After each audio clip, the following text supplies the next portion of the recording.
Magandang umaga po sa atin pong lahat. Inaayahan po ang bawat isa na magtungo na po sa kanya-kanyang upuan. At ito pong unahan ay atin pong mga punuan para po doon sa ating mga kapatid na darating pa, sila po ay hindi na po lumakad sa unahan. Ano po? Kaya ini-encourage ang lahat na magtungo na po sa kanya-kanyang pwedeng pag-upuan.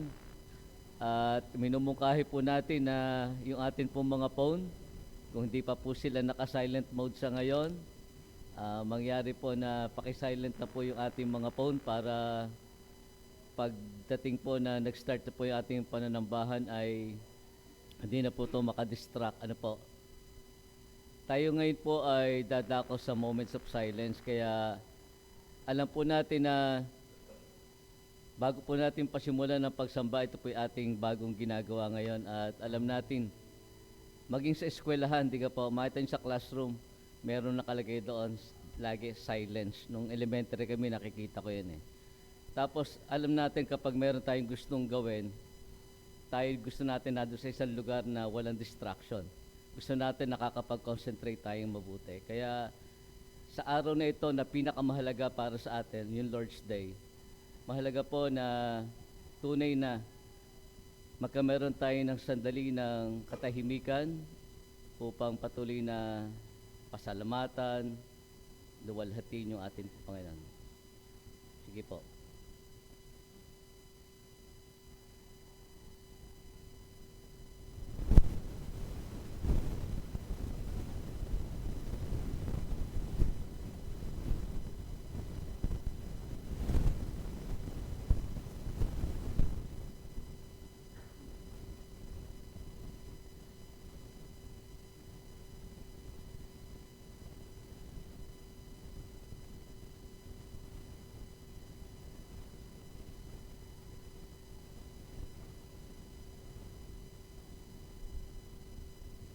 Muli magandang umaga po sa bawat isa.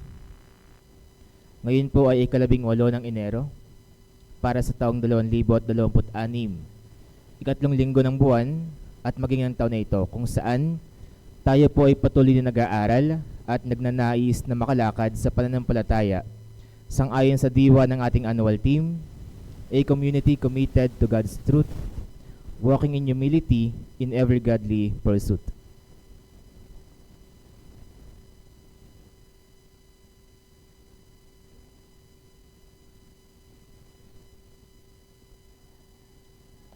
Nais po nating makibahagi sa kagalakan para po sa pagdiriwang ng kaarawan ng ilan sa ating mga kapatid.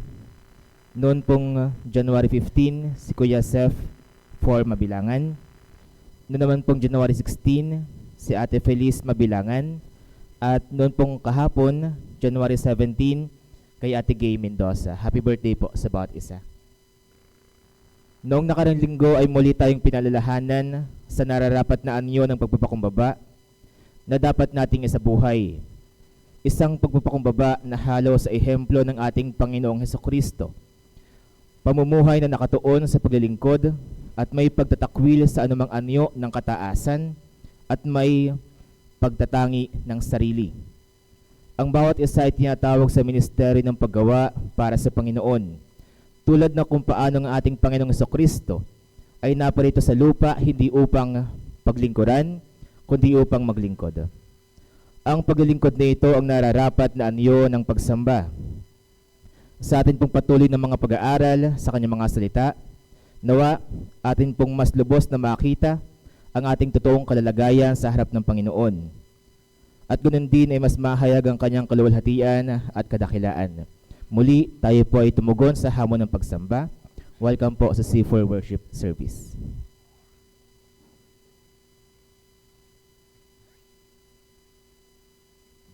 Magandang umaga po sa bawat isa.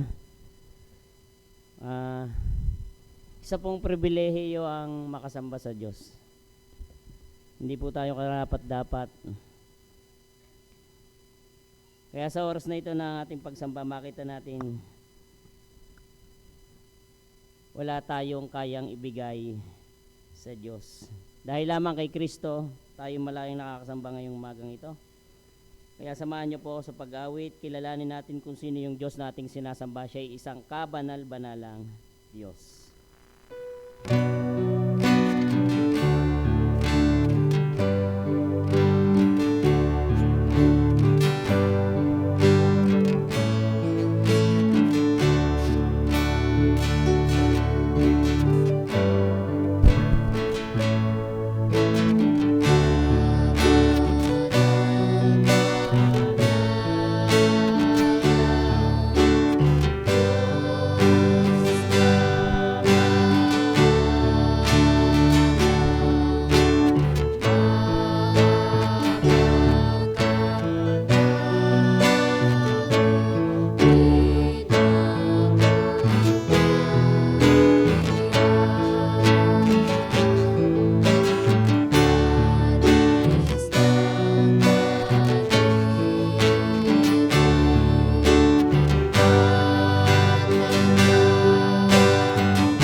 Dahilan kay Yahweh, ako'y magagalak. Sa habag sa akin, ako'y iniligtas. Buhat sa puso ko'y aking ihahayag, tunay ikaw, Yahweh, ay walang katulad. Iniingatan mo laban sa malakas ang mga mahihina at taong mahihirap, at sa nangaapi sila'y ililigtas. Ihanda po natin ang ating mga sarili sa pagharap sa ating Panginoon. Sabay-sabay po nating sambitin ang samba. Ready? And sa iyo, o kataas-taasang Diyos, buong pagpapakumbaba kaming sumasamba bilang isang komunidad na mga tinubos sa iyong biyaya. Ang aming pangunahin at pinakamahalagang pananagutan ay ang sambahin ka na aming manlilikha dahil sa iyong kamanghamanghang gawa. Marubdob po naming hangad kami na ang buhay, pagkilos at pagkatao ay iyong hawak, ay ang sambahin ka sa espiritu at katotohanan upang lalong lumalim ang aming pagkakilala at ugnayan sa iyo. Buong puso naming itinatalaga ang aming sarili, hindi para sa aming kapurihan at kasiyahan, kundi para sa iyong kalwalhatian at kaluguran. Alay namin sa iyo ang pinakamataas na pagpapahalaga, parangal, paggalang at papuri, ngayon at magpakailanman. Amen. Tayo po manalangin. Ngayong umaga, Panginoon, walang ibang karapat-dapat sa mga pagtitipon tulad po nito, kundi tayong kayo lamang. Kayo ang Diyos na buhay, banal at makapangyarihan sa lahat, na may likha sa langit at lupa at sa bawat isang narito. Kaya naman, bilang isang komunidad na mananampalataya, kami ngayon sama-samang itatanghal ang iyong banal na pangalan, kikilalanin at luluwalhatiin.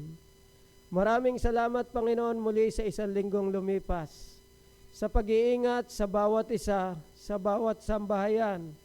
Salamat din, Panginoon, sa mga kalakasan at kagalingan sa mga karamdaman na ipinagkaloob niyo po sa bawat isa. Tunay na napakabuti niyo, Panginoon. Kaya naman patuloy kaming lumalapit, nagpapakumbaba, humihingi ng kapatawaran, humihingi ng kalinisan na nagmumula sa iyo, Panginoon. Patawarin niyo po kami sa lahat po ng aming nagawang kasalanan. Patawarin niyo po kami sa lahat ng aming karumihan, maging mga pagkukulang namin na dapat ay naisagawa, lalo na, Panginoon, sa iyong mga gawain.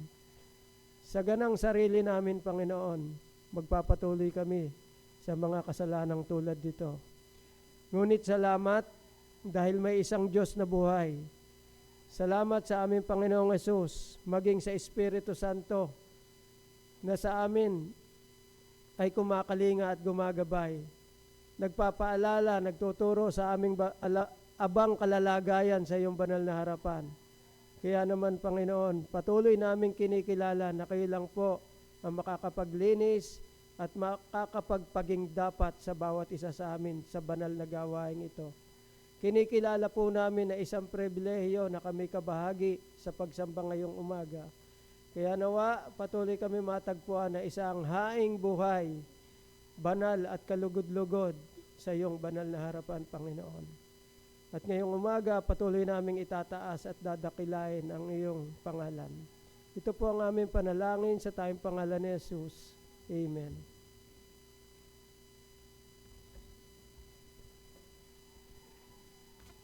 Tuloy po tayong sumamba at kilalanin ang kanyang katangian. Great is the Lord.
Pagbasa mula sa aklat ni Jeremias, Kabanata 20, talata 7 hanggang 13.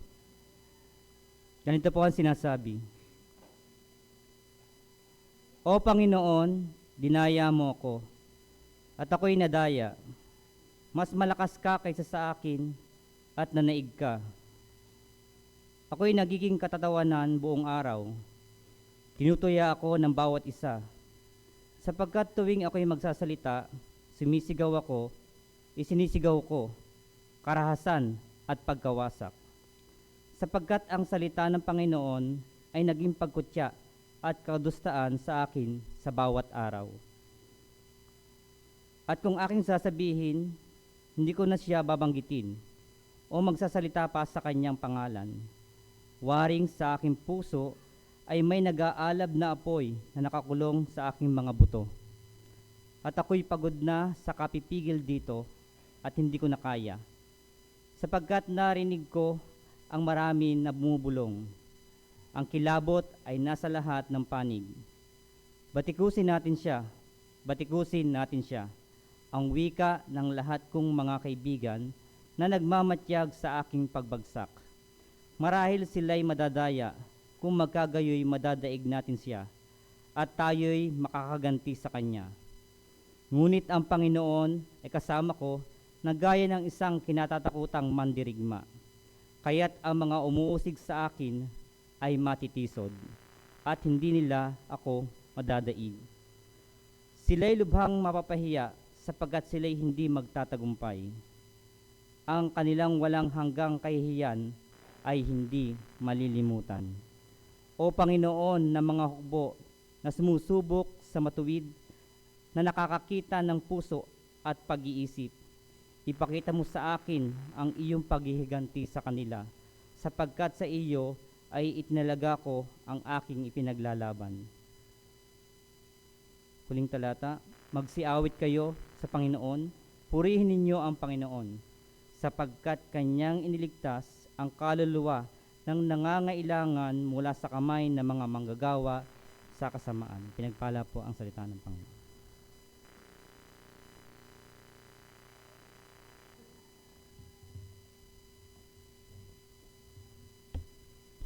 Bilang paghahanda po sa ating pagkakaloob, sabay-sabay po nating bigkasin ang ako'y isang katiwala.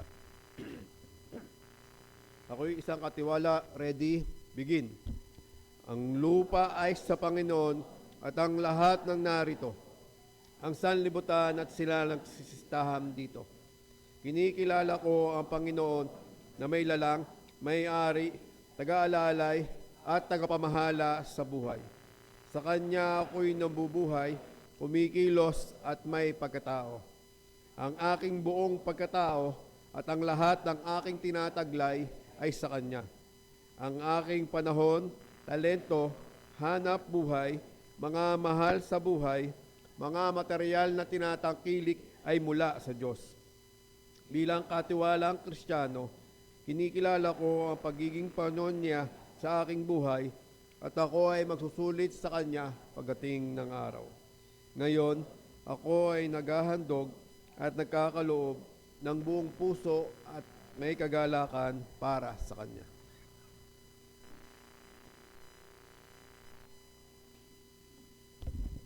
Samahan niyo po ako sa pag-awit habang nililikom ang ating mga kaloob, buong puso ko.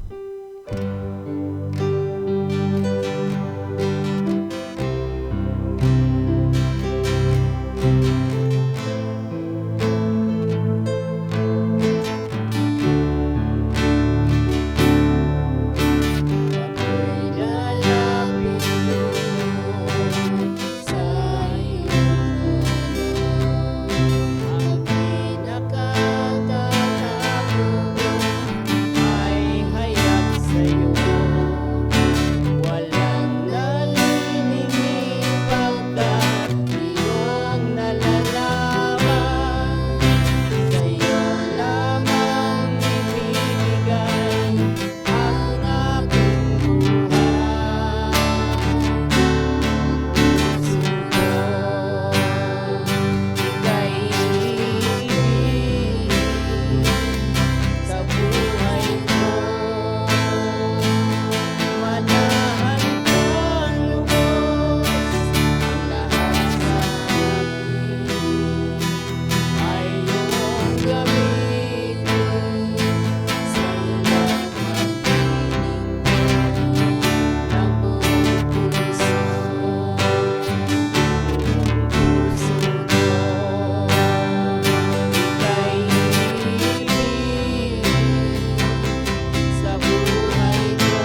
ang kapulungan na magsitayo at sabay-sabay nating awitin ang awit ng pasasalamat.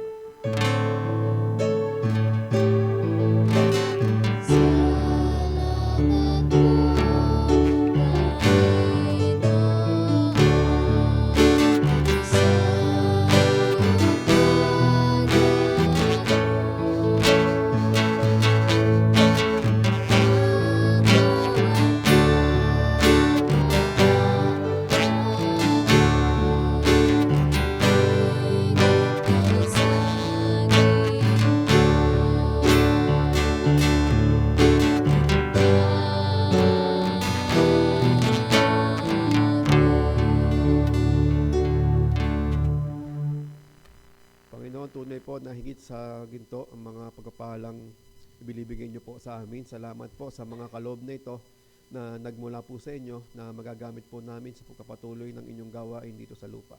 Dalangin po namin ang aming mga kapatid na hindi po nakilahok sa pagkakaloob na ito. Bigyan niyo po sila ng sapat na pagkakakitaan upang sa susunod na gawain ito ay sila maging makabahagi po namin. At gayon din man po, Panginoon, ang salita po ninyo na idadalhin ng aming mensahero ngayong umaga, paggabay po na nagmumula po sa inyong banal na Espiritu. Ito po ang aming dalangin sa ngalan ng iyong anak ko si Jesus. Amen. Manatili po tayong nakatayo bilang paggalang po sa pagbasa ng teksto ngayong umaga.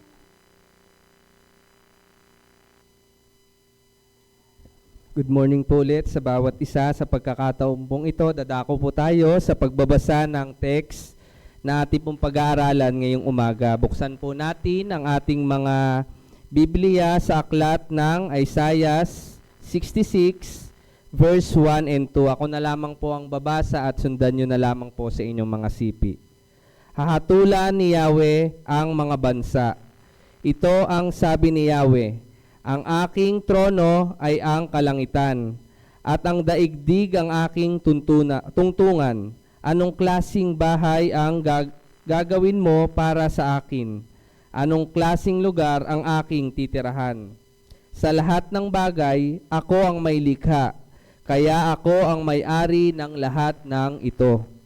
Ako'y nalulugod sa mga taong nagpapakumbaba at nagsisipagsisi sa mga may takot at sa utos ko'y sumusunod. Diyos po ang mapagpala sa pagkakabasa ng kanyang mga salita. Makakaupo na po ang bawat isa.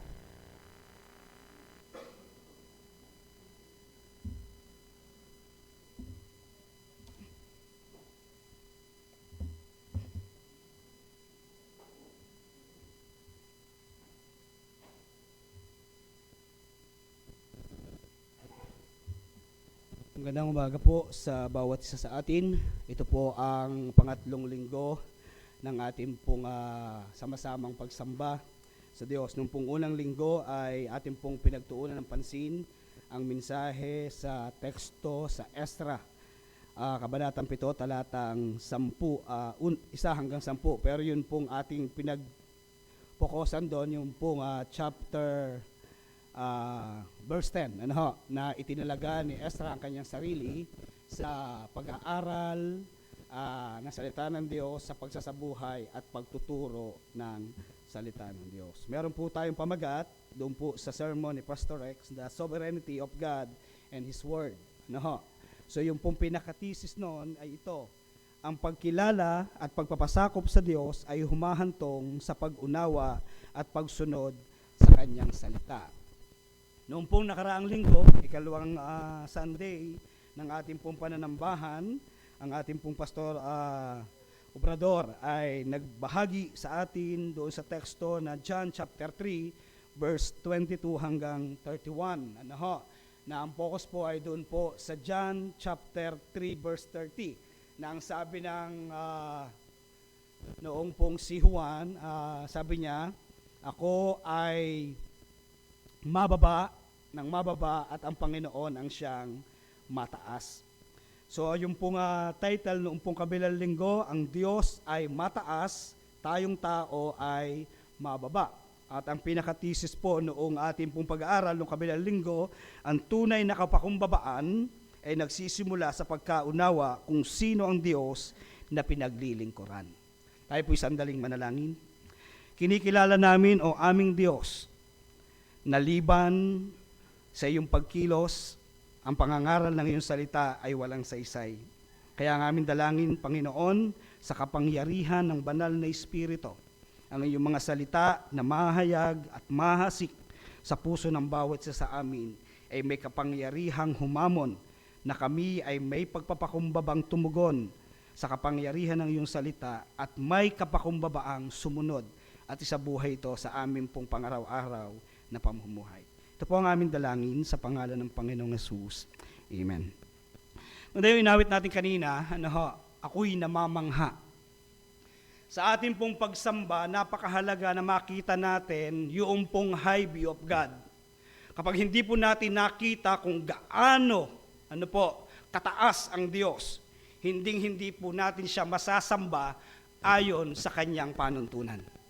Kaya napakahalaga na makita natin sino ba itong Diyos na ating sinasamba. Kasi pag tinignan po natin mula sa Genesis hanggang sa Revelation, ang focus po ng pagsamba ay sa Diyos na napakataas. Kaya naman, ang pagsamba ay kinakailangang magkameron ng pagkamangha kung sino ang Diyos na sinasamba. Sa pagkakataong ito, meron po akong tanong sa inyo. Sa pagpunta nyo dito sa church, meron ba kayong pagkamangha sa Diyos para sumamba? Kasi kung hindi po yon ang dahilan ng ating pagpunta dito sa center o dito sa C4, dito sa kapilya, hindi po natin mararanasan yung totoong pagsamba.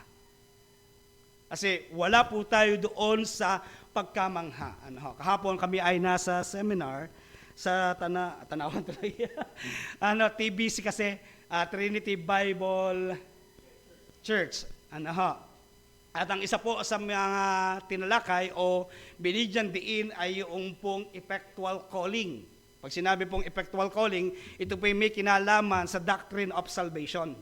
Na yung pong kaligtasan, ito po ay hindi mangyayari sa isang tao kung wala yung pong effectual na pagkilos ng Diyos. So yun po yung biyaya. So pag nakita po natin yung katotohanan na kaya ka lamang nandito ay dahil kumilos at gumawa ang Diyos sa iyo. Yun po'y magbibigay sa atin ng pagkamangha na meron tayong kaligtasan na gawa at kaloob ng Diyos sa atin. Kaya pag nakita natin yun, sa review, makikita natin, ay salamat, dahil ako, hindi man ako karapat-dapat, ay nakita ko na wala pala akong magagawa, wala akong bahagi sa kaligtasan, pero dahil sa grasya at dahil doon po sa effectual calling ng Lord, ako'y tumugon sa kanyang panawagan. So napakagandang topic noon at ang aking pong pagkaisipan, dapat ito'y aming ma-re-echo sa church. Yung pong topic na yun na effectual calling. Baka sa bawat sa atin ay hindi ganong kalinaw kung ano yung ibig sabihin nito sa bawat sa atin pagdating sa kaligtasan. Ang alaman, ay ako'y ligtas lang. So yun po yung mahalaga. So tayo po sa C4 ay merong annual team. Napakahalaga din po ng annual team. Bakit po? Sapagkat ito po yung ating titingnan sa buong isang taon ng atin pong paglakad ng sama-sama bilang isang komunidad. Ito po yung ating focus sa buong taon. At ano po yun? A community committed to God's truth, walking in humility in every godly pursuit. Sa Tagalog ang sabi po, isang komunidad na nakatalaga sa katotohanan ng salita ng Diyos. Bibigyan ko pong diin nakatalaga sa katotohanan ng salita ng Diyos. Marami pong mga iglesia, ang sumasamba pero hindi ito ang focus. Karaniwan ang focus ay doon po sa mga blessing at pagpapalang material. Napakahalaga ito pong atin pong paksa na ito. Nakatuon po ito at nakaangla doon sa katotohanan ng salita ng Diyos. Lumalakad ng may kababaang loob sa makadiyos na pagnanasa. So yun po yung atin pong annual team. Mahalaga. At yan naman po yung ating makikita kung meron kayong kalendaryo. Ayan po ay mababasa natin. Kaya napakahalaga niyan. A community committed to God's truth, walking in humility in every godly pursuit. Ngayon, tingnan po natin yung Isaiah chapter 66 verse 2. sapagkat nabanggit po ni Pastor Rex na ito po ay sa mga susunod na linggo ay atin pong bibigyang diin. Naunahan ko lang po si Pastor Remar. Siya dapat ang mag-share nito. Sabi ko, ako na po ang mag-share nito. Naunahan Ano ho? So sabi po dito sa atin pong Isaiah chapter 66 verse 1 and 2, ito ang sabi ni Yahweh, ang aking trono ay ang kalangitan at ang daigdig ang aking tungtungan. Anong klaseng bahay ang gagawin mo para sa akin? Anong klaseng lugar ang aking titirhan? Sa lahat ng mga bagay, ako ang may likha. Kaya ako ang may-ari ng lahat ng ito. Ako'y nalulugod sa mga taong mapagpakumbaba at nagsisipagsisi sa mga may takot at sa utos ko'y sumusunod. Pero sa ibang salin, ang sabi doon, nanginginig sa aking salita. So napakahalaga po noong historical background noong pong Isaiah chapter 66. Bakit? Sapagkat napakahaba po ng Isaiah. Pag binasa niyo po yan, makikita niyo ang haba ng aklat na yan. So napakahalaga po ng pagkaunawa doon po sa context dahil ito po yung magiging susi na upang maunawaan natin itong book ng Isaiah. So ang Isaiah chapter 66 verse 1 and 2 ay bahagi ng huling section ng aklat ng Isaiah. Karaniwan po, pag ito po yung pinag-aaralan sa mga Bible school o sa mga pag-aaral, kadalasan tinatawag po ang Isaiah na third Isaiah, yung chapter 66. Merong first, second, and third Isaiah. Siguro dahil doon sa mga pag-aaral ng mga matatalino, ay nilagyan nila ng section. Nagkameron tuloy ng first Isaiah, second Isaiah, at third Isaiah. So ito po ay malamang na isinulat pagkatapos po noong pagkakatapon, yung sinasabing post-exile. Pagkatapos ng 539 BC. Noong mga huling itinatatag ng mga Hudyo ang Jerusalem at ang templo. So yun po yung kahalagahan nito pong Isaiah chapter 66. So mahalagang konteksto ng kasaysayan ito. Number 1, sabi dito, yung pong pagtatayong muli ng templo. So yun po yung isa sa mga context nitong Isaiah. So matapos ng pagkatapon sa Babylonia, ang sabi po doon, muling itinayo ng mga Hudyo ang templo. Natapos yon 516 BC. So ito po yung mahalaga na makita natin dito. Akala nung iba, pag natapos na ito, babasbasan sila ng Diyos. Pag natapos na yan. Pero ang sabi po doon sa verse 1, anong sabi ng Diyos doon? So napakahalaga, sabi doon, pero binalaan sila na Isaiah, hindi nakasalalay ang presensya ng Diyos sa gusali, mas mahalaga ang puso ng tao. So ano po yung ating makikita dito? Sa ating pong pagsamba, nakatutulong yung mga activity, nakatutulong yung mga programa, nakatutulong ang program, pero ang napakahalaga ay hindi itong mga program na ito, kundi napakahalaga ang puso mo sa harapan ng Diyos. Kasi minsan nagiging legalistic tayo pagdating doon sa mga pagsamba. Dapat ganito, dapat ganyan. Mahalaga yan, nakatutulong yan. Pero kung malayo at mali naman ang ating puso sa harapan ng Diyos, hindi pa rin magiging katanggap-tanggap ang ating pagsamba kahit gaanong kaayos yung ating programa. So yun po yung ating titingnan doon. Kasi sabi, iniayos nila ang templo. Akala nila, babasbasan sila ng Diyos. Ayos nga ang templo, pero naman yung puso ng mga Israelitang ito'y malayo sa Diyos. Kasi talagang ang mga Israelita ay matitigas ang puso . So ang pangalawang konteksto nito, yung tensyon sa komunidad. Sabi doon, may mga Hudyo na inuuna ang ritual kaysa katarungan at awa. Sa Isaiah 58 verse 1 to 14, makikita po natin yan. May iba namang hinahaluan ng paganismo ang pagsamba. Sa Isaiah 66 verse 1 to 7, hinamon sila na Isaiah, ang mga taong ito, doon po sa totoong pagsamba ay nasa puso, hindi doon sa mga ritual at kinasanayan at tradisyon. So mahalaga po na makita natin yan. So meron pong tensyon doon sa komunidad. Pagdating din po doon sa konteksto, napakahalaga yung pong ating pong binibigyan diin sa iglesyang ito, yung pong sovereignty o yung soberanong kapangyarihan ng Diyos. So makikita po din natin yan sa verse 1. Sabi doon, akin ang trono. Sabi niya, ang langit ang aking trono. Hindi limitado ang Diyos sa templo. Tingnan po natin, hindi po limitado ang Diyos sa templo. Kaya po ngayon, kahit ang bansang Israel, sa ating mga panahon, ano po ang kanilang sinisikap gawin ngayon? Gusto nila uling maitayo yung templo. Kasi po, di ba ngayon sa ating pagtingin sa Israel, ano lang po agaan natira doon sa templo na itinayo?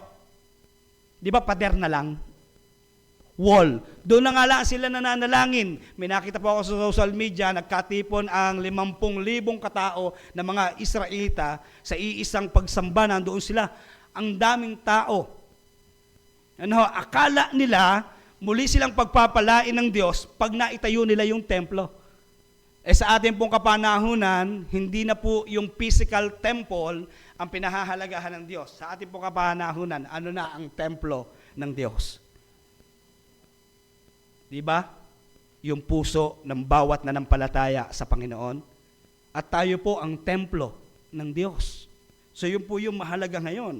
Sa verse 1 sabi doon, ang mga ito, ang mga taong tinitingnan ko ng may pabor. Sabi ng Diyos, gusto ng Diyos, pagpapakumbaba at pagsunod. Pag tinignan po natin sa Old Testament, kahit yung mga pagsamba mula kay Abraham, makikita po natin yung pong pagsunod sa pagsamba. So hindi po ito pwedeng paghiwalayin. Kung ikaw ay mananamba at ikay sumasamba sa Diyos, kaugnay po nung pagsambang iyon, yung pong obedience. Di ba? Ano sabi ni Samuel kay Saul? Nung ang Haring Saul ay inutusan, pumunta ika dito. Patayin mo lahat, wala kang ititira. Bata, matanda, may ngipin o wala. Lahat ng hayop, papatayin mo. Pero nung ginawa ni Saul, nung makitang may magandang hayop, hindi pinatay, binihag yung hari. Pagkatapos, mayroong magandang babae, dinala. Nung tanongin siya ni Samuel, anong ginawa mo? Ano ang reason mo? Bakit hindi mo pinatay? Abay, magaganda, ihahandog ko yan sa Diyos. Ano ang sabi ni Samuel? Hindi mo ba alam na ang pagsunod ay higit kaysa alinmang taba ng aligi? So ibig sabihin, binibigyan diin kung ikaw ay maghahandog at sasamba, napakahalaga ng pagsunod. Kung sumasamba ka at walang pagsunod, hindi ito nagiging kalugod-lugod sa Diyos. Ngayon pong umaga, ang ating pong pamagat ng ating pong pag-aaral ay pagsambang nakalulugod sa Diyos. Pagsambang nakalulugod sa Diyos. At ito po yung pinaka-thesis ng ating pong pag-aaral. Kinalulugdan ng Diyos ang pagsambang nagpapakumbaba sa kanyang harapan at nagpapasakop ng lubusan sa otoridad ng kanyang makapangyarihang salita. Ulitin ko po, baka mayroong nagsusulat. Kinalulugdan ng Diyos ang pagsambang nagpapakumbaba sa kanyang harapan at napasasakop ng lubusan sa otoridad ng kanyang makapangyarihang salita. Sabi po ng Isaiah, muli ko pong babasahin, ganito ang sabi ng Panginoon, ang langit ang aking luklukan at ang lupa ang aking tuntungan. Anong anyong bahay ang inyong itatayo sa akin at anong dako ang magiging aking pahingahan? Sapagkat lahat ng mga bagay na ito ay nilikha ng aking kamay. At sa gayoy nangyari ang lahat ng mga bagay na ito, sabi ng Panginoon. Ngunit ang taong ito na tinitingnan ko, sa makatwid, bagay isang dukha at may pagsisising loob at nanginginig sa aking salita. Tingnan po natin yung unang katotohanan, yung pananaw ng Diyos. Ano ba yung pananaw ng Diyos? Ang langit ang aking trono, ang lupa ang aking tungtungan. So pag sinabi po ito ng Bible, ito po ay nagpapakita na ang Diyos ay Diyos na makapangyarihan, Diyos na soberano, hindi limitado, siya'y Diyos na hindi kailangan ng tagapayo. Amen? Tama po ba? kahapon doon po sa seminar, isang mahalagang diin. Ano ho? Yun pong katotohanan kasi doon po sa effectual calling, may lumabas na ang kaligtasan ay mula sa Diyos. E paano pag ang namatay ay ang bata? Wala pa yung muang sa kasalanan, saan siya pupunta? So magkakameron po ng pag-aagam-agam, abayo nga, saan pupunta? Pero pag tiningnan po natin yung Biblia, nagpapatunay na ang lahat ng tao ay makasalanan.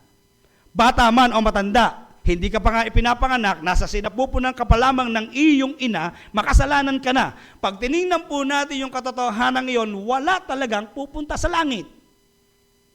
Tama po ba yan? Dahil yung pong makatarungang Diyos, hindi niya hahayaan na siya'y banal, pero meron siyang kasama sa langit na makasalanan. So ang lahat ng tao sa impyerno punta. Ano ho? Matanda man yan o bata. Pero meron pong nagmamarunong at nagmamatalino na sasabihin, hindi, ang bata ay sa langit pupunta. Sino ka para magsabi na ang bata ay sa langit pupunta? Nasa sa Diyos yon. Pero kailangan ba ng Diyos ang iyong opinion? Kailangan ba ng Diyos ang iyong payo? Ano sabi ng Bible? Sino ang tao para kami alalahanin mo, O Diyos? So yun po yung katotohanan. Pag sinabi ng Diyos, ang langit ang aking trono, ang lupa ang aking tuntungan, ito po'y nagbibigay diin na walang po pwedeng pumalit sa akin bilang Diyos. Ako'y nag-iisang Diyos. Ako lamang ang Diyos. Yun yung katotohanan. Pagdating dito, makikita po natin na hindi limitado ang Diyos sa gusali. Siya ang may-ari ng lahat. Siya ang may likha. Sabi doon, babala, huwag gawing routine ang pagsamba. Tanongin mo ang sarili mo, routine na ba yung pagsamba?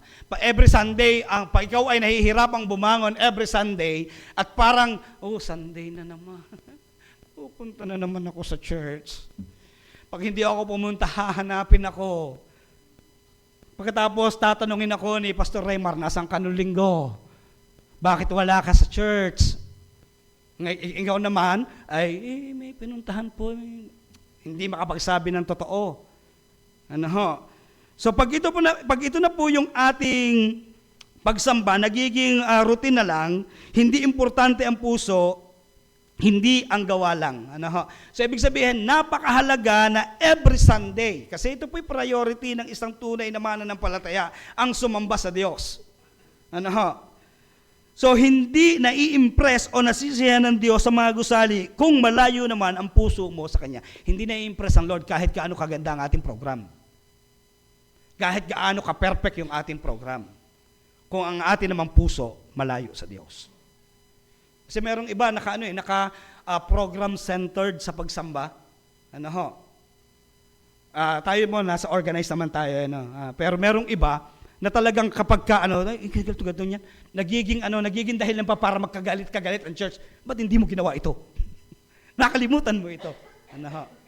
So mahalaga sa atin yan, inaayos natin yung pagsamba kasi ang Diyos ay Diyos ng kaayusan. Gusto natin maging maayos, pero napakahalaga na ang ating sentro ng pagsamba, puso. Kasi hindi naman tumitingin ang Diyos sa panlabas, amen? Saan siya tumitingin? Sa puso ng sumasamba sa Kanya.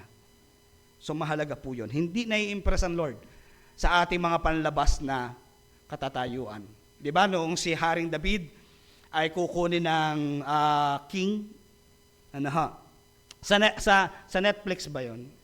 Sa Prime. Prime Video, meron doon yung King David. Bago siya naging king. Bagamat nung pinanood ko, sabi ko parang maraming dagdag. Pero napakahalaga yung pili ng Lord kay David. Ilan sila magkakapatid, si David ay shepherd, nung haharap sila kay Samuel, hindi siya kasamang ipinaharap. Kaya tinanong ni Samuel, wala ka na ba ibang anak? Sabi ni Jesse, meron pa. Nasaan? Ay nagpapasto lang tupa. Sabi ni Samuel, tawagin mo at hindi natin itutuloy yung seremonya. Nung dumating si David, binuhusan na siya ng langis. Kasi si Samuel, ang pagtingin niya, ito ang pinili ng Diyos, yung isang anak ni Jesse na makisig.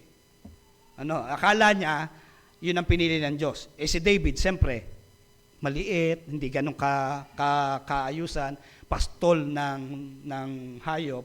Pero yun ang pinili ng Lord. Kasi sabi ng Diyos, hindi ako tumitingin sa panlabas, tumitingin ako sa puso. Kaya sa ating pagsamba, napakahalaga ng ating pong puso. Hindi titingnan ng Diyos ang iyong panlabas, ang titingnan ng Diyos sa ating pagsamba ay ang iyong puso. So yun po yung panguna. Pangalawa, yung pong puso ng pagsamba. Sa verse 1, sabi doon, ang mga ito, ang mga taong tinitingnan ko ng may pabor. Ano ho? Yung pong pabor, napakahalaga. Ano ho?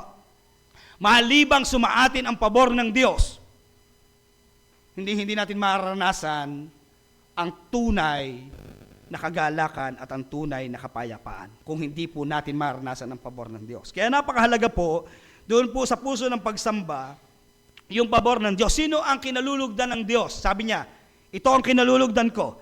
Yun pong mahina. Ibig sabihin yung pong humble. Tingnan mo ang katabi mo. Humble ba? O hambog. Sabi doon, umaamin na umaasa sa Diyos. Sa New Testament, mayroong ilustrasyon na sinabi ang Panginoong Jesucristo. Mayroong dalawang nanalangin sa templo. Sabay silang nanalangin. Yung isa, Pariseo, yung isa, Samaritano. Makasalanan. Sabi doon, sabi nung isang umakyat, Lord, nagpapasalamat ako sa inyo. Dahil hindi ako katulad ng iba dyan. Ibinibigay ko ang aking ikapo. Ako ay laging nananalangin. Ako ay ganito, ganyan. Ako ay ganito. Mantala yung isa, sabi doon, ano ang sinabi niya? Nakaluhod, nasayad yung mukha sa lupa. Ang sabi, Lord, dinadagukan ang kanyang dibdib. Ang sabi doon, Lord, hindi ako karapat-dapat sa inyong harapan. Ano sabi ng Panginoon? Sa palagay ninyo, sila'y umalis, sino ang tinugon ng Lord? Di ba? Saan tumitingin ang Diyos? Hindi sa ating mga panlabas, kundi ang tinitingnan ng Diyos, yun pong nagpapakumbaba, umaasa at umaamin na ang Diyos ang kanyang kailangan sa kanyang buhay. Pangalawa, sabi doon, yung pong contrite heart, sabi doon, pusong bukas, may pagsisisi at handang magbago. Ang mga Israelita sa panahon ng kanilang journey, lagi po silang cycle sa kanila pong buhay espiritual. Pag sila po ay maayos ang buhay, kakalimutan ng Diyos. Paparusahan sila ng Diyos. Pag sila pinarusahan ng Diyos, maghihirap sila, tatawag uli sila sa Diyos. So ganun po yung nangyayari. Pero pag tinignan po natin yung naisin ng Diyos, ay yun pong pusong bukas na meron pong pagsisisi at handang magbago. Kaya mga magulang at mga kapatid, sa ating pong paglapit sa Diyos, makita natin na siya'y soberano, siya'y makapangyarihan, siya'y banal, na hindi natin siya po pwedeng bulahin ng ating mga salita kapag tayo humihingi ng tawad. Lord, patawad, nagsisisi na ako sa aking mga ginagawang pagkakamali. Kung wala naman tayong pusong bukas na may pagsisisi at handang magbago. Kasi maraming mga galito, humihingi ng tawad sa Lord, alam na patatawasin na sa Lord, so ito lang yon. Pero wala itong puso. Kaya humingi ng tawad, alam na pinatawad ng Lord, pero hindi nagbabago. Namumuhay pa rin sa pagkakasala. Bakit? Sapagkat walang bukas na puso na nagsisisi at handang magbago. Yung pong pangatlo, nanginginig sa salita, trembling at His word. May takot at may pagsunod. Si Haring David, siya po yung isang lingkod ng Diyos na sabi doon na kahit marami siyang pagkukulang, matindi yung kasalanan ni David, di ba? Paglabag yun sa 10 utos, pagpatay at pangangalunya, yung pagkuha ng hindi mo asawa. Pero bakit sinabi ng Bible o sinabi ng Biblia na si Haring David o si David is a man after God's own heart? Because, alam niyo kung bakit? Dahil yung kanya pong pagmamahal sa salita ng Diyos. At yung pong kanyang pagsisisi, hindi po fake. Nung pa siya i-rebukein noong propeta Nathan, at agad na realize na siya ay nagkamali, agad siyang nagsisi. Hindi po yun pagkukunwari. Totoong paghingi ng tawad. Tingnan niyo po yung kanyang confession doon po sa awit 51. Basahin niyo po yon. Makikita niyo kung papaano niya kinilala yung kanyang pagkukulang at pagkakasala sa Diyos. Kaya sabi niya, isang pusong tapat sa aking likhain, bigyan mo, O Diyos, ang bagong damdamin. Ang espiritu mo ang papaghariin, sabi niya. At sa iyong harapan, huwag akong alisin. So makikita po natin yung trembling at His word. Si David, bagamat siya'y nahulog sa pagkakasala, ganun na lamang ang kanyang pagkatakot sa salita ng Diyos. May panginginig na ito'y kanyang gustong sundin. Kaya nga merong awit 119, di ba? 119, pinakamahabang chapter sa Bible. Awit 119, ang verse nito ay 176. Ganun ano yung kanyang pagpapahalaga. Pangatlo, paghahambing. Yung pong walang saysay na ritual o tradisyon doon po sa tunay na pagsamba. Kasi ito po yung nangyayari sa bansang Israel. Tingnan po yung sinabi sa Mikas chapter 6 verse 6 to 8. Gusto ko pong basahin. Ang sabi po dito, ano ang dapat kong dalhin sa aking pagsamba kay Yahweh, ang Diyos ng kalangitan? Magdadala ba ako ng guyang 1 taon ng gulang bilang handog na sinusunog sa kanyang harapan? Malugod kaya siya kung handugan ko siya ng libo-libong tupa o umaapaw na langis ng olibo? Iahandog ko ba sa kanyang aking panganay na anak ang laman ng aking laman bilang kabayaran ng aking mga kasalanan? Tingnan niyo po ang sabi dito, itinuro na sa iyo kung ano ang mabuti. Ano sabi? Ito ang nais ni Yahweh. Maging makatarungan ka sa lahat ng bagay, patuloy mong mahalin ang iyong kapwa, at buong pagpapakumbabang sumunod ka sa iyong Diyos. Buong pagpapakumbabang sumunod ka sa iyong Diyos. Tanong, paano mo susundin ang Diyos na makapangyarihan? Ano ang iyong pamantayan at panuntunan? Walang iba kundi ang salita ng Diyos. Kaya napakahalaga yung pong ating personal discipline pagdating sa ating pong spiritual life. Mahalaga po yun. Mahalaga yung personal reading ng salita ng Panginoon. Meron tayong Berean sa church, meron tayong pagbabasa, pero napakahalaga yung personal reading mo. Meron ka ba nun? At huwag mo rin gagawing ritual yon. Dahil hindi magiging kalugod-lugod sa harapan ng Panginoon. Sikapin natin na ginagawa natin ito dahil ito ang naisin ng Diyos.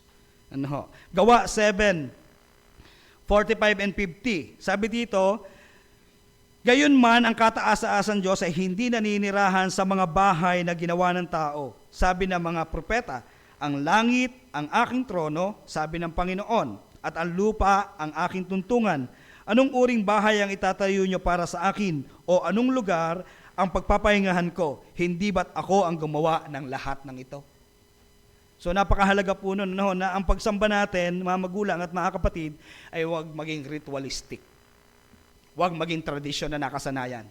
Kundi ang ating dapat pagsamba, ito'y magbibigay ng totoong pagsamba, puso sa pagsamba, na every Sunday na tayo sasamba, Lord's Day, ang Diyos ang atin pong sinasamba.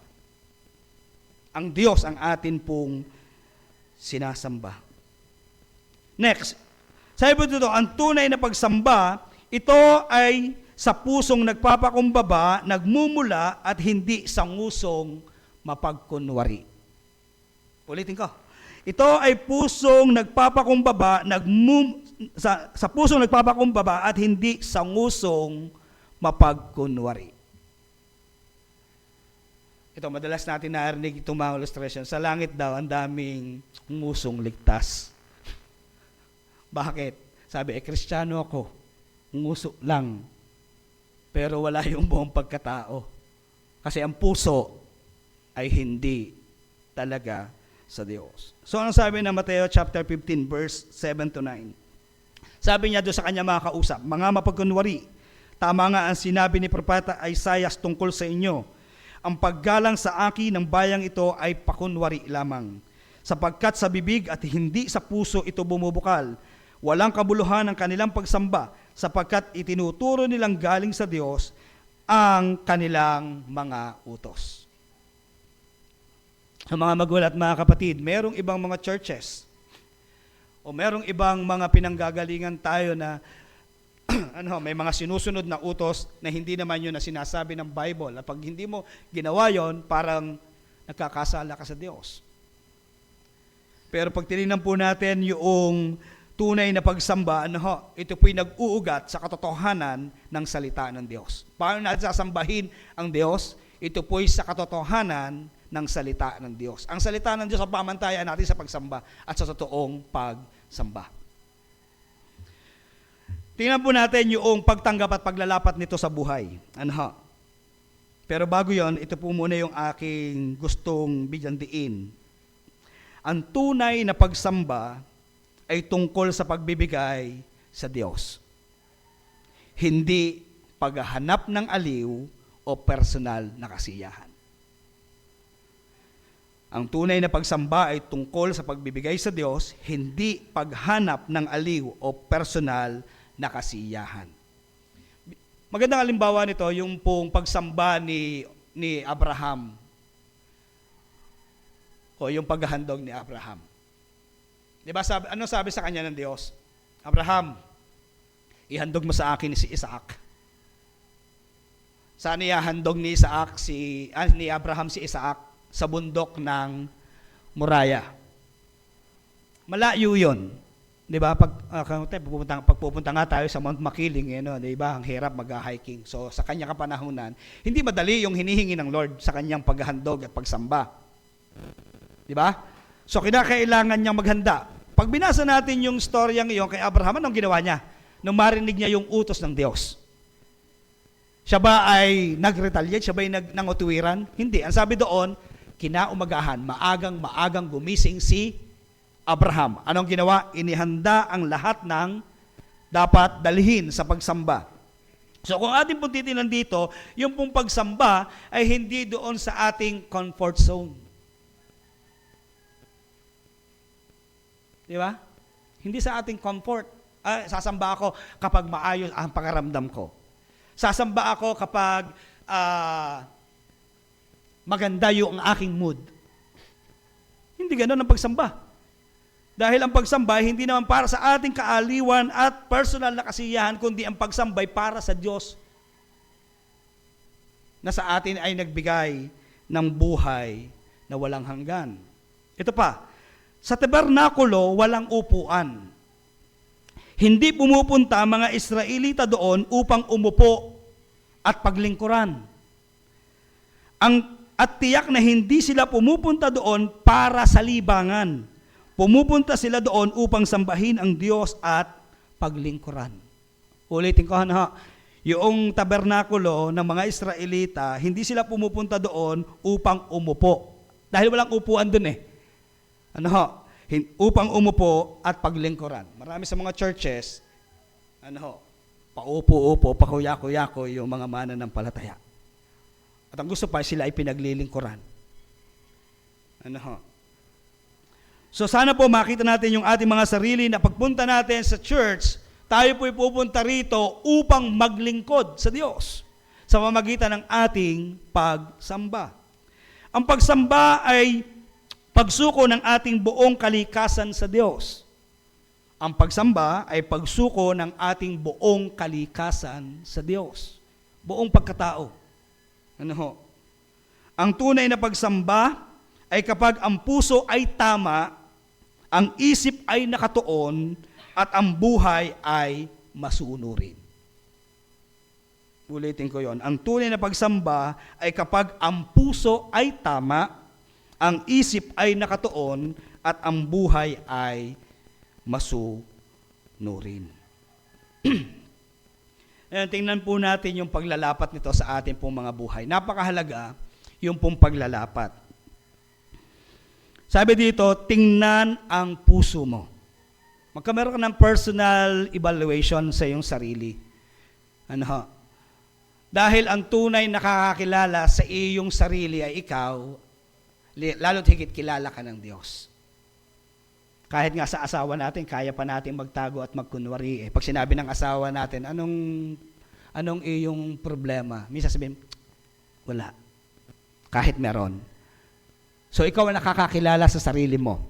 Alam mo kung anong estado ng puso mo at higit sa lahat, alam ng Diyos kung ano ang kalalagayan mo sa kanyang harapan. Ang estado ng puso mo, alam ng Diyos. Ang pagsamba ganatin sa Diyos ay nagbibigay sa atin ng kagalakan o ito ay nakasanayan na gawain na lamang.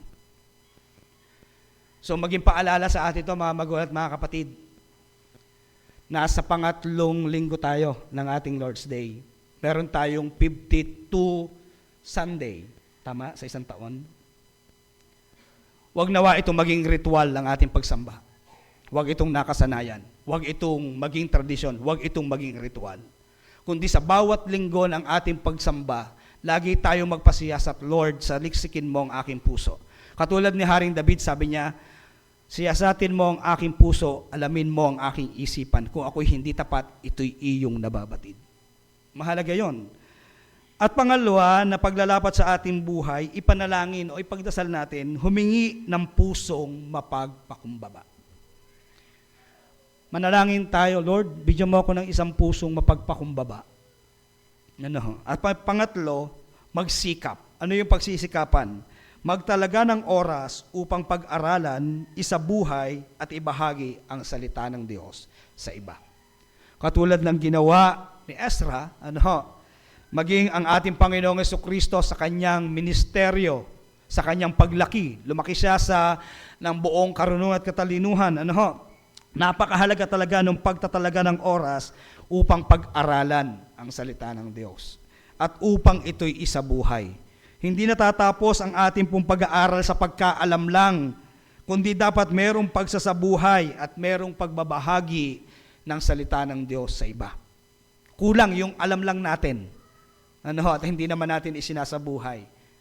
Kaya nga marami nagsasabing matalino, maraming alam, pero kulang sa application. So napakahalaga po nun. So mga magulang at mga kapatid, sa ilang sandali ng pananahimik, bago natin awitin yung tugong awit, lahat po tayo ay tumungo at magkameron po tayo ng pagbubulay-bulay, tingnan ng ating puso, magkameron tayo ng personal reflection. Kamustahin mo ang sarili mo sa harapan ng Diyos, kamusta ang aking puso? At imanalangin, Lord, kahabagan mo ako at bigyan mo ako ng tamang puso.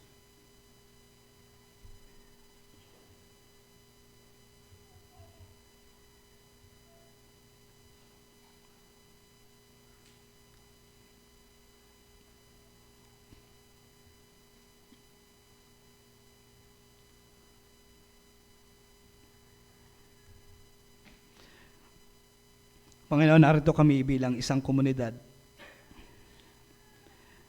Nagpapasalamat po kami, Panginoon, sa katotohanan ng iyong mga salita, na ikaw ang Diyos na may likha ng lahat ng bagay. Ang langit at lupa ay iyong gawa. Maging ang buhay na meron kami, ito'y mula sa inyo. Kayo ang mayakda. At sa pagkakataong ito, Panginoon, nagpapasalamat kami sapagkat ang iyong mga salita ay nagpapaalaala na meron kang kinalulugdan at meron kang ninanais sa iyong bayan o sa mga taong iyong pinili. At ito ang iyong naisin. Pusong nagpapakumbaba sa inyong harapan. Nanginginig na may pagkatakot at may pagnanais na sundin ang inyong mga salita. Dalangin namin, Panginoon, likhaan mo kami ng isang pusong mapagpakumbaba. Pusong walang ibang ninanais, kundi ang masunod ang iyong mga salita. Maisabuhay ito, at pusong walang ibang nais, kundi kayo ay bigyan ng karangalan at kaluwalhatian sa aming pong mga buhay. Maraming pong salamat. Ibinabalik namin sa iyo ang pinakamataas na papuri at pasasalamat sa pangalan ng Panginoong Hesus. Amen.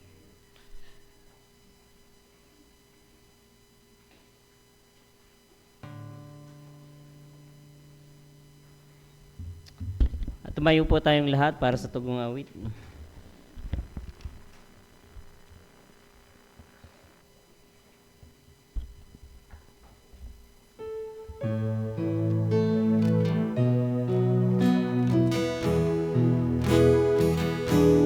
A broken spirit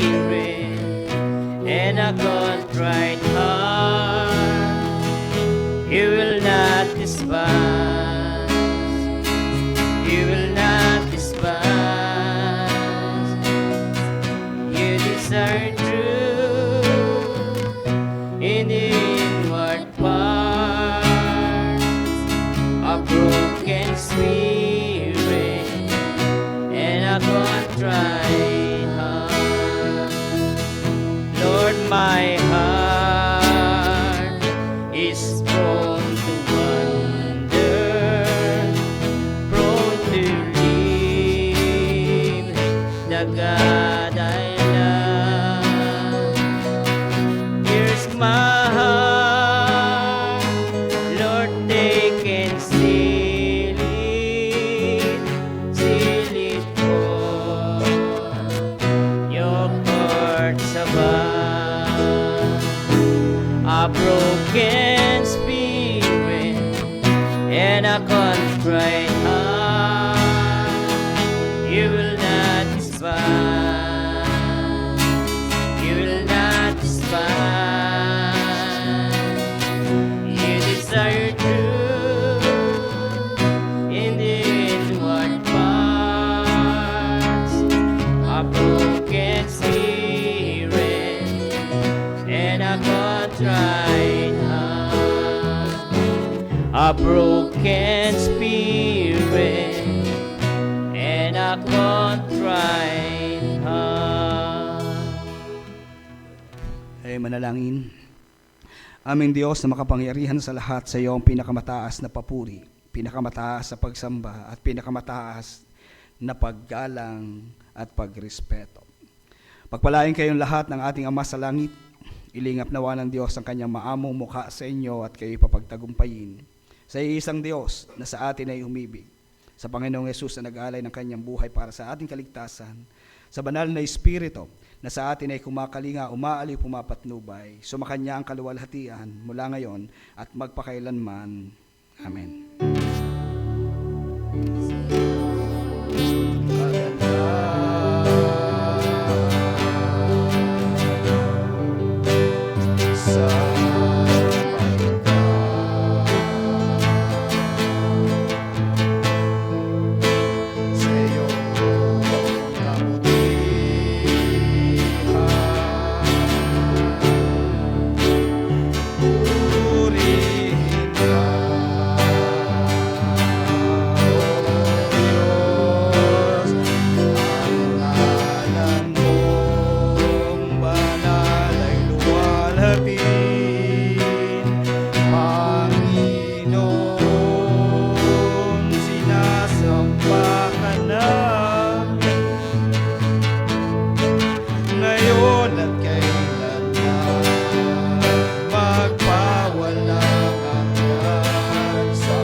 Para po sa ilang pagpapahayag, nagpapatuloy po ang ating gawain, ang Praying as One, tuwing Monday to Friday, 6:30 a.m. ng umaga. Pagka po Sabado, Contact Kuya Carlo, 6 a.m. Pagka po Sabado, OFW, 8 a.m. Ang ating pong CE Virtual Class, Tuesday, 7 to 8:30 p.m. Day of Prayer and Fasting Kick-Off, pagka po Wednesday, 8 a.m. Susundan po ito ng 12 p.m. ng Engaging Accountability. At pagkatapos po noon sa 3 p.m. ang end session.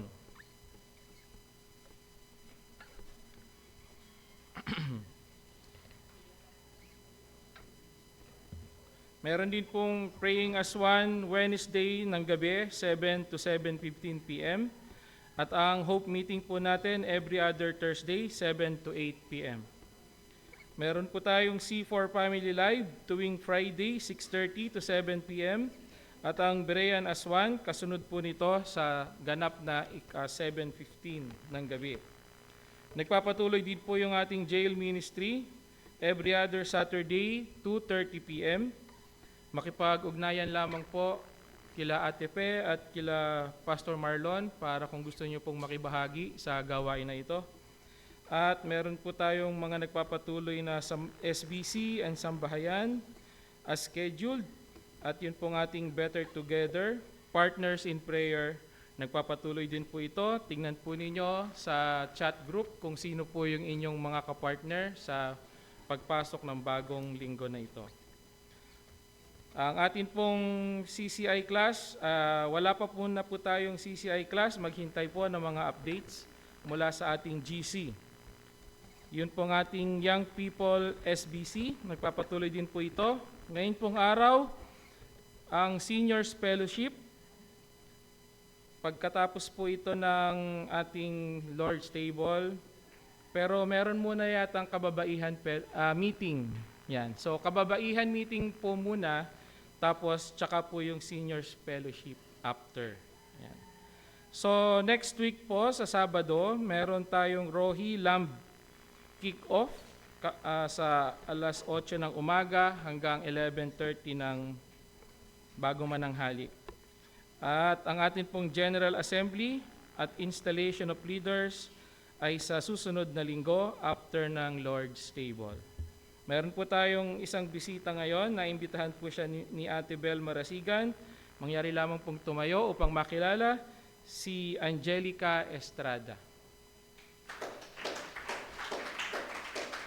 Nasa labas. Okay. So, andun po siya sa labas. Okay, yun lamang po at thank you po. Ang atin pong, meron po tayong meeting ngayon, yung ating BOT, Deacons, at yung pong iba sa Elders. Thank you po.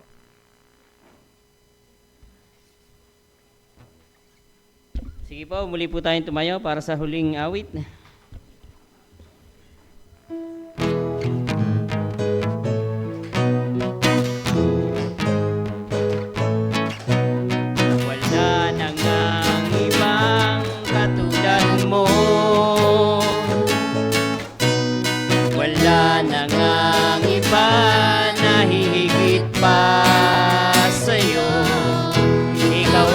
Magpakailanman ang may likha ng lupa at kalangitan. Wala na ngang ibang katulad mo. Sa puso ko'y ikaw lamang ang maghari at manahan, ang siyang sumakop sa aking kalooban. Magtitiwala ng lubos, tanging sa'yo lamang, O Diyos, pagkat wala nang ang ibang katulad mo. Sa puso ko'y ikaw lamang ang maghari at manahan, ang siyang sumakop sa aking kalooban. Magtitiwala ng lubos, tanging sa'yo lamang, O Diyos, pagkat wala nang ang ibang katulad mo. Pagkat wala nang ang ibang katulad mo. Muli sa Diyos po ang papuri. Makakaupo na po tayo.